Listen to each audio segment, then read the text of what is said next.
Sa ikatlong sona ni Pangulong Ferdinand Marcos Jr., inihayag niya na hindi ipinagwawalang bahala ng kanyang administrasyon ang hinaing at hirap ng bawat Pilipino. Patuloy umunong pinapalakas at binibigyang halaga ng gobyerno ang lokal na produksyon ng bigas sa bansa.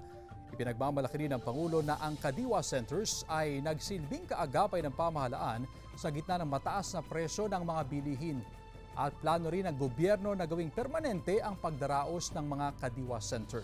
Binigyang diin ni PBBM na bubuhayin ng kanyang administrasyon ang patubig sa agrikultura. Inihayag din ng Pangulo ang kahandaan ng bansa sa hagupit ng La Nina. Halos 100 evacuation centers na raw ang naitayo sa bansa sa nakalipas na 2 taon. Patuloy rin daw na tutugunan ng gobyerno ang power shortage.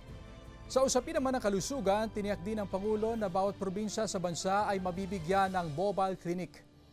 Samantala, iginiit din ni PBBM na ang West Philippine Sea ay hindi kathang-isip lamang kundi pagmamay-ari ito ng mga Pilipino. Ayon sa Pangulo, mananatiling atin ang West Philippine Sea hanggat nag-aalab ang minamahal na diwa ng ating bansa. Nagpasalamat din ang Pangulo sa mga mangingisda sa buong bansa sa kanilang pagmamatsyag at sakripisyo.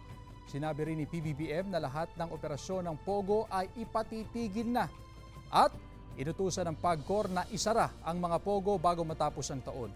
Ibinahagi rin ng Pangulo ang mga ginawa at gagawin pa ng gobyerno sa iba't ibang sektor ng lipunan.